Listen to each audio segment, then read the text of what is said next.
Lady Ningguang, what brings you here? I couldn't help but feel a little concerned, so I just came to see how everything is going. We're about ready, and people are starting to arrive. I think we should be able to start on time. Very good. I think I'll host the auction myself. Huh? You want to do it yourself? Yes, just in case anything untoward happens. I can take care of it myself. Then we'll leave the auction itself to you. But we'll be sure to lend our full support behind the scenes. Have you attended an auction before? Well, would you like to participate this time? You don't have to bid, of course. Just experience the atmosphere. All right, then. Feel free to take a look around the venue before it kicks off. Check out the items up for bidding and see if there's anything you might be interested in.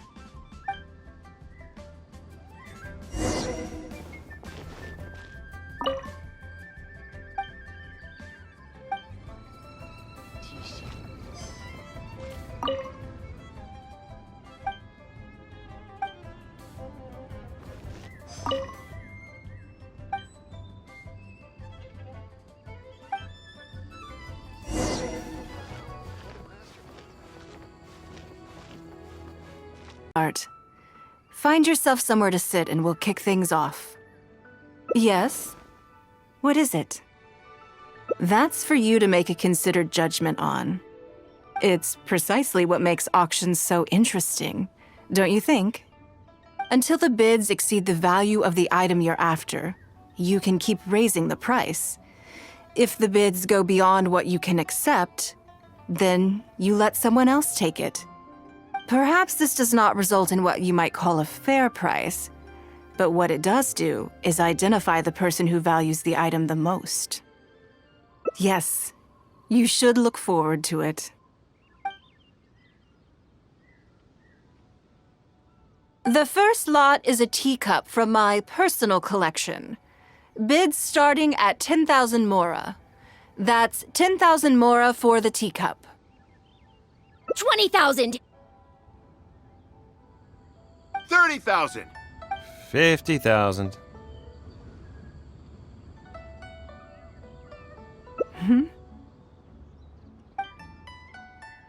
80,000! 80,000 over here! I'll raise that to 100,000! 120. All right, 150,000. Anyone else want to keep going now? 150 once? 170? 180,000.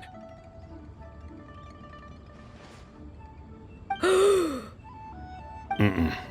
180 once? 180 twice? 180. Sold! Yeah, it's mine now. Okay then, moving straight on to the next lot.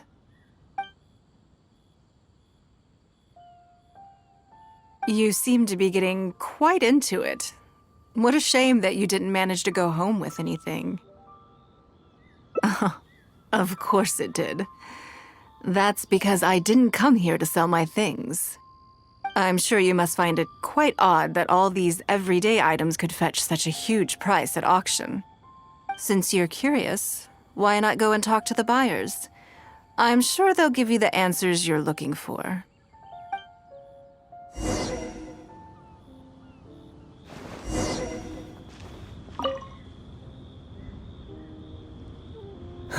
Today wasn't my day. Didn't manage to snag much. There were too many bidders, and they all seemed like experts to me. I guess I'll just have to wait for the next auction. Someday, I'll be the lucky one.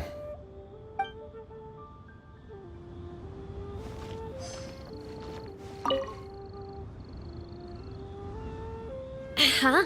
You want to know why I paid so much?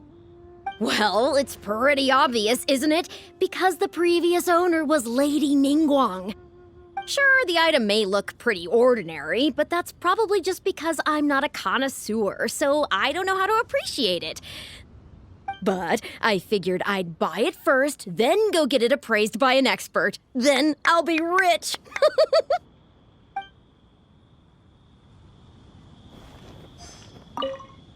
I may have paid an arm and a leg for this, but in the end, I got the result I wanted. Nothing of Ningguang's could ever be overinflated. I'm far from the only buyer who believes that owned by Ningguang is worth paying a premium for. So how much I make just depends on how many people are even bigger fans of Ningguang than I am.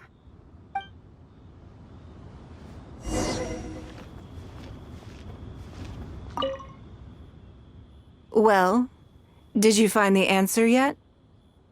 That's certainly part of it, but every bidder will have noticed that none of these items have a particularly high going rate on the market in and of themselves.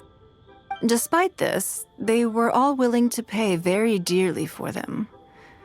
I wonder, is faith in me really the only factor in their appraisal of the item's value? You'll see shortly. The one who spent the most money will surely be the quickest to realize. If all I wanted to do was make some quick mora by exploiting their blind faith in me, I have a million more effective ways of achieving that than hosting an auction. Every participant in this auction was handpicked by me, based on certain intelligence.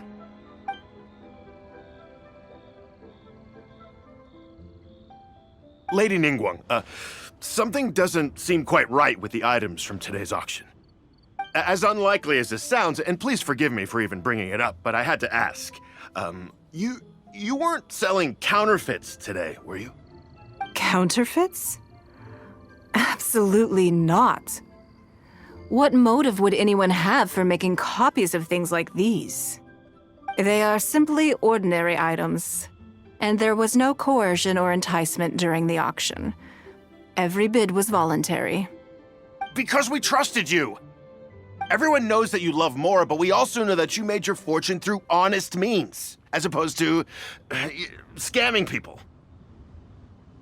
You seem to have entered into dangerous linguistic territory there. You should know that unless you have evidence to support your outlandish claims, I am legally entitled to sue you for slander. Of course, if you have any genuine grievances about the auction, the lots, or the process, please enlighten me as to where exactly I went wrong. You... Fine. Yes, technically, it was all legitimate. Guess all I can do is take the loss. But if word gets out about today's auction, people are gonna start seeing you as a con artist. No one would dare do business with you after that. I guess what I'm saying is this really in your best interests? Let me answer that with a question. You claim that you were willing to pay a high price because you trusted me. But is that really the full story? What do you mean? What else could it be? Oh, I don't know. Perhaps it could be something to do with a lost item from the original Jade Chamber collection that has quietly made its way into your hands. Huh? When the Jade Chamber fell, countless valuable items from my collection plunged into the sea. I organized a salvage operation, but still there were many items unaccounted for. A considerable number of these made their way back into Liyue Harbor through means unbeknownst to me, and passed through several pairs of hands before finally ending up in yours, and those of your fellow bidders today. Wait, you mean... Yes. Everyone attending the auction today is in possession of lost property belonging to me. Or, to put it another way, they were all people who have had a taste of something that was mine and convinced themselves that I am someone to be taken advantage of. So I ask you again, your high bidding price, was it motivated by trust, or was it greed? The sole reason I held this auction is to reclaim my treasured possessions. If you are willing to return what is mine, I will refund all the money you spent in the auction today. All right, fine. I guess I'll return it. You drive a hard bargain like everyone says. I'll go and get it right now. Please just wait here. Despite his bad attitude, he cooperated in the end. Good for him. The issue was that all items of mine that have been fished out of the sea have changed hands numerous times already. Determining who has legal ownership would be an extremely long-winded process, with each item being assessed on a case-by-case basis. Even Yenfei says she'd have a difficult time defending my claims.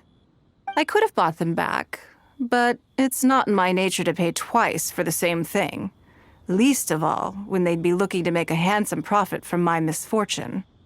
After making some inquiries, I found them to be most uncooperative, so I had to resort to this auction to finally put a stop to all this nonsense.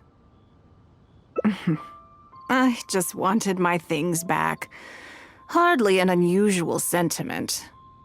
At most, a little childish, perhaps, which is another reason why I didn't tell anybody about my plan. What do you think it was about the Jade Chamber that defeated Osile? Well, I think it was a combination of the weight and the energy it contains. Its great weight meant that it hit Osile with incredible force, while the energy within triggered that spectacular explosion. Every piece of the Jade Chamber, from the stone walls and wooden beams down to the smallest ornament, contributed to its total weight. But in the end, they became objects of merchants' greed. It's hard not to get a little irked thinking about it. Thank you for understanding. Now I've got one of my items back. Let me show you what makes it so special. The secrets of history shine through in the relics that survive. And this one now has the story of another age to tell.